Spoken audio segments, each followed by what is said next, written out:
Hey there, you looking kinda cute. Please consider subscribing and check out our Patreon for more. Enjoy the video. The rhythmic click-clack of Amber's Louboutin heels echoed through the pristine hallways as she strode purposefully toward her corner office, the Manhattan skyline glistening through floor-to-ceiling windows. Her auburn hair was pulled back in a sleek chignon, accentuating the determined set of her jaw. She nodded curtly to a few passing employees before pushing open the frosted glass door emblazoned with Amber Larson, CEO. Inside, her secretary Angela was already waiting, perched on the edge of a white leather armchair. Angela smoothed her pencil skirt and adjusted her cat-eye glasses as Amber breezed in, the scent of Chanel No. 5 lingering in her wake. "Good morning, Angela," Amber said crisply, setting down her Birkin bag. "What's on the agenda today?" "Good morning," Angela replied, flipping open her leather-bound planner. "Well, first, the quarterly reports are in, and the numbers are looking fantastic. Sales are up 27% from last year, thanks to the new product line." A satisfied smile tugged at the corners of Amber's crimson-painted lips. "Excellent. I knew those organic face serums would be a hit with our demographic. 30-something career women can't get enough of that youthful glow promise." Angela nodded in agreement. "Absolutely. And the digital marketing campaign has been a huge success, too. Our social media engagement is through the roof. Influencers are raving about the products." Amber settled into her high-backed executive chair, crossing one Pilates-toned leg over the other. "Perfect. This is exactly the momentum we need heading into the holiday season. I want to keep morale high and the team motivated." She paused, tapping a perfectly manicured nail against her chin. "You know, we should do something to thank the staff for all their hard work. Show them their efforts haven't gone unnoticed." Angela leaned forward eagerly. "That's a great idea. What did you have in mind? A catered lunch? Extra vacation days?" Amber waved a dismissive hand. No, too generic. I want something more personal, more thoughtful." Her eyes landed on the racks of sample products lining the office walls, and a slow grin spread across her face. "Gift cards," she announced, "to that new boutique on Fifth Avenue, the one with the 2x4 handbags and shoes. Every woman on the team would love that." "Ooh, great idea," Angela gushed. "I walk by that store every day, and the window displays are always so tempting. The girls will be thrilled." Amber allowed herself a moment of smug satisfaction. She prided herself on her keen understanding of what made her predominantly female staff tick. Keep them happy with little perks and luxuries, and they'd follow her anywhere. "Let's do $500 each," Amber decided.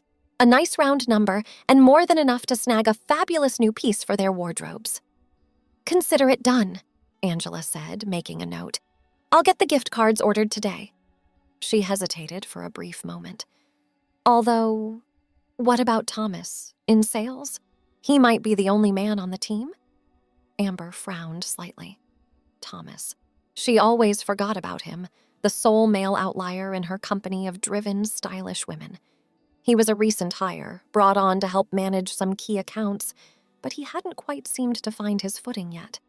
With his ill-fitting suits and nervous stammer in meetings, he stuck out like a sore thumb amidst the sleek blowouts and power blazers of his female colleagues. Amber had overheard them giggling about his dad jeans in the break room once. Still, he was hitting his sales targets, and that's what mattered most. Amber shrugged. "Just get him a gift card, too. If he doesn't want it, I'm sure he can re-gift it to a wife or girlfriend or something." "Got it," Angela said briskly, snapping her planner shut and rising to her feet. "I'll take care of it. Anything else?" Amber shook her head, already turning her attention to the intimidating stack of papers on her desk. "That'll be all for now. Thanks, Angela." As the door clicked shut behind her secretary, Amber allowed her shoulders to sag slightly. Running a company wasn't all glamorous power lunches and penthouse offices. It meant being the first one in and last one out, poring over spreadsheets and strategy decks into the wee hours. Her gaze landed on the framed photo perched on her desk, a rare personal touch amidst the minimalist decor. It was from 5 years ago, back when she'd been just another cog in the machine at a big beauty conglomerate. In it, a younger Amber grinned brightly, surrounded by her team at some corporate retreat. They all looked so eager and fresh-faced, so naive. She remembered the day that photo was taken with startling clarity. Her boss at the time, a man with wandering hands and a penchant for joking about her hemlines, had announced a round of promotions. Amber had been passed over, the job going to an objectively less qualified man. After the meeting, her boss had stopped by her desk, placing a clammy hand on her shoulder. "Don't worry, sweetheart," he'd said with a wink. "I'm sure there are other ways you can climb the ladder around here, if you know what I mean." Amber had felt white-hot rage surge through her veins, but she'd simply smiled tightly, shrugging off his touch. "That won't be necessary," she'd replied coolly. "I don't plan on being here much longer." And she'd been right. She'd quit the very next day, taking half her department with her. Within a month, she'd secured venture capital funding and set up shop in a tiny WeWork office. Within a year, she'd poached most of her old company's top clients. And now, here she was. Corner office, killer view, designer wardrobe, an army of brilliant women at her command. She'd sure shown him. A sharp knock at the door jolted Amber from her reverie. "Come in," she called, hastily straightening a stack of papers. Angela poked her head in, a strange expression on her face. "Sorry to bother you, Amber, but we've had a bit of an incident." Amber's pulse quickened. "What kind of incident? Is everyone okay?" "Oh, yes, nothing like that," Angela assured her. "It's just, well, it seems there was a mix-up with the gift cards." "A mix-up?" Amber echoed, her brow furrowing. Angela stepped fully into the office, gently closing the door behind her. She took a deep breath. "Well, you know how we decided to get one for Thomas, too? Even though the store is more geared towards women?" Amber nodded impatiently. "Yes, and? Did he throw a fit or something?" No, nothing like that," Angela said quickly. "Quite the opposite, actually. He seemed really excited about it. Thrilled, even." Amber relaxed slightly. "Oh, well, that's good then, isn't it? Crisis averted." But Angela was shaking her head, a small smile playing at her lips. "Amber, I think Thomas might be into that." Amber blinked rapidly, certain she'd misheard. "I'm sorry, what?" Angela paused, gauging Amber's reaction. "And, well, it would explain a lot, wouldn't it? Why he's always seemed a bit uncomfortable, like he didn't quite fit in?" Amber's mind was reeling. Thomas, the lone man on her team, wanted to be a woman? It seemed absurd, like something out of a movie. But as she turned it over, puzzle pieces started clicking into place. The way he shied away from typical guy talk, always finding an excuse to duck out of after-work drinks at sports bars. The pained look that flashed across his face whenever someone jokingly called him one of the girls. The time she'd spotted a tube of mascara peeking out of his messenger bag. I had no idea," Amber managed finally, sinking back in her chair. "He never said anything to me." "Would you have, in his shoes?" Angela asked gently. "It's not an easy thing to bring up with your boss, especially when you're already feeling like an outsider." Shame washed over Amber in a hot wave. For all her blustering about female empowerment, about lifting up other women, she'd completely overlooked the one person on her team who may have needed that support the most. She thought back to all the times she'd breezed past Thomas's desk without so much as a hello, too focused on her next meeting or conference call. All the team lunches and happy hours and bonding activities that, in hindsight, had probably made him feel even more isolated. She'd been so concerned with cultivating the perfect corporate culture, the ultimate girl boss ecosystem, that she'd utterly failed as an actual leader, as a human being. Amber swallowed hard past the lump in her throat. "You're right," she said hoarsely. I should have paid more attention, been more approachable." She met Angela's gaze, her eyes burning with unshed tears and a newfound resolve. "But I can fix this. We can fix this, starting right now." Angela's smile widened. "I had a feeling you'd say that. So, what's the plan, boss?" Amber took a deep, steadying breath, her mind already racing with ideas. Sensitivity training for the whole staff, adding gender identity to their non-discrimination policy, floating the idea of company-sponsored therapy sessions. But first, the most important step, the one only she could take. "I'm going to go talk to Thomas," Amber said firmly, rising from her chair. "Right now, I'm going to tell him that I support him unconditionally and that this company supports him, that we'll do whatever it takes to make sure he feels safe and respected and valued here." She paused, her hand on the doorknob. "And then I'm going to ask him what name and pronouns he'd prefer we use going forward." Angela looked at her boss with newfound respect and admiration. "He's one lucky lady," she said softly, "to have you in his corner." As she stepped out into the hallway, the click-clack of her heels took on a new cadence, a rhythm of change, of progress, of a brighter and more inclusive future. Amber strode down the hallway outside Thomas's office, taking a moment to collect her thoughts before rapping gently on the door. "Come in," came the muffled reply. She stepped inside, taking in the sparse decor and neatly organized desk. Thomas looked up from his computer, his eyes widening in surprise at the sight of his boss. "Amber, hi," he said, quickly standing up. "What can I do for you?" Amber smiled warmly, gesturing for him to sit back down. "Actually, Thomas, I was hoping we could talk for a moment. Do you have a few minutes?" He nodded, a flicker of nervousness crossing his face as he settled back into his chair. "Of course, is everything okay?" Amber perched on the edge of the desk, meeting his gaze directly. "Everything is fine. Better than fine, actually. I just wanted to tell you that I heard about the gift card mix-up, and I wanted you to know that I think it's great." Thomas's brow furrowed in confusion. "You do?" "Absolutely," Amber said firmly. "I think it's wonderful that you felt comfortable enough to express your true self, even in a small way like that. And I want you to know that you can wear whatever you want at this company." Thomas's eyes widened, a sheen of tears making them glisten under the fluorescent lights. I don't know what to say," he managed, his voice thick with emotion.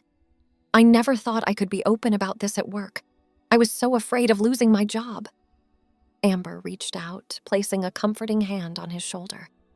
"You never have to worry about that here," she promised.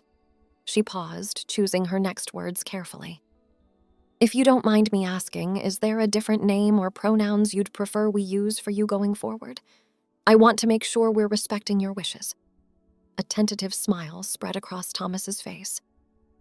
"Tamsin," he said softly. "I've always loved that name, and she/her pronouns, if that's okay." "Of course it is," Amber assured her. "Tamsin it is. And please let me or Angela know if there's anything else we can do to support you in this journey. We're here for you, always." Tamsin nodded, brushing away a stray tear. "Thank you, Amber, truly. This means more to me than you could possibly know." As Amber left Tamsin's office, she felt a renewed sense of purpose coursing through her veins.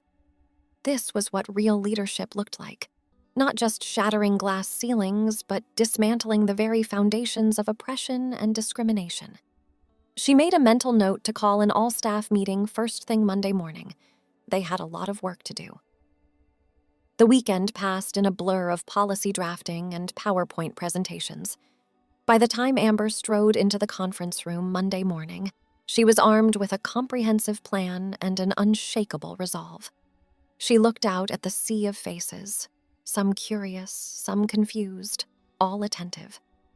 Angela gave her an encouraging nod from the front row.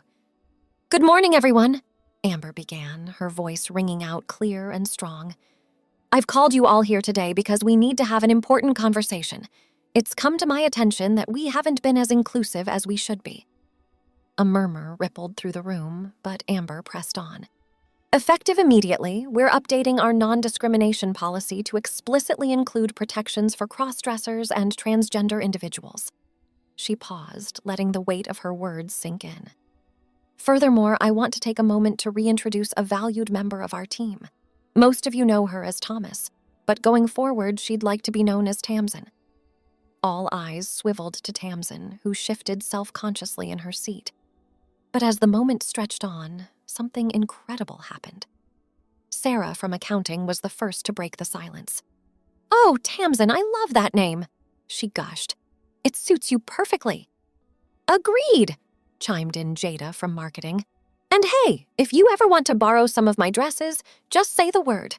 We look about the same size."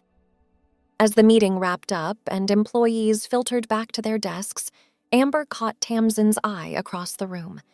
The gratitude and joy shining there said more than words ever could. Over the next few weeks, Amber watched in awe as her team rallied around Tamsin. It started small, an extra coffee left on her desk in the morning, a shared laugh over a silly YouTube video. Tamsin began joining the girls for lunch, giggling over inside jokes and swapping dating horror stories. Her wardrobe slowly evolved, pencil skirts and blouses replacing the ill-fitting suits of her past. Amber walked in on an impromptu after-hours hair and makeup session one evening, marveling at the sight of Tamsin perched on Sarah's desk, her face wreathed in smiles as Jada applied shimmery eyeshadow to her lids. But perhaps the most touching moment came on a rainy Tuesday morning, a few months after that fateful staff meeting. Amber was hunched over her desk, engrossed in a particularly thorny budget report, when a tentative knock sounded at her door. "Come in," she called distractedly, not looking up from her spreadsheet. "Hey, Amber, do you have a minute?" At the sound of Tamsin's voice, Amber glanced up with a smile. But the sight before her made the breath catch in her throat. Tamsin stood in the doorway, nervously smoothing down the front of her dress. But it wasn't just any dress. It was a perfect replica of the iconic white halter dress Marilyn Monroe wore in The 7-Year Itch. The crisp pleats swirled around Tamsin's legs as she stepped into the office, the fabric hugging her curves in all the right places. Her blonde hair was styled in soft, face-framing waves, and her lips were painted a daring shade of red. She looked, in a word, stunning. "Wow, Tamsin," Amber managed, finding her voice. "You look incredible. What's the occasion?" Tamsin ducked her head shyly, a pleased flush coloring her cheeks. "No occasion, really. I wanted to thank you for everything." She met Amber's gaze, her eyes shining with sincerity. "Before that day in my office, I never dreamed I could live so openly. I thought I'd have to hide forever." Tamsin took a step closer, her voice wavering slightly. "But you changed that. You changed everything." Thanks for watching. Be sure to check out Patreon for a lot more content and early access to YouTube videos.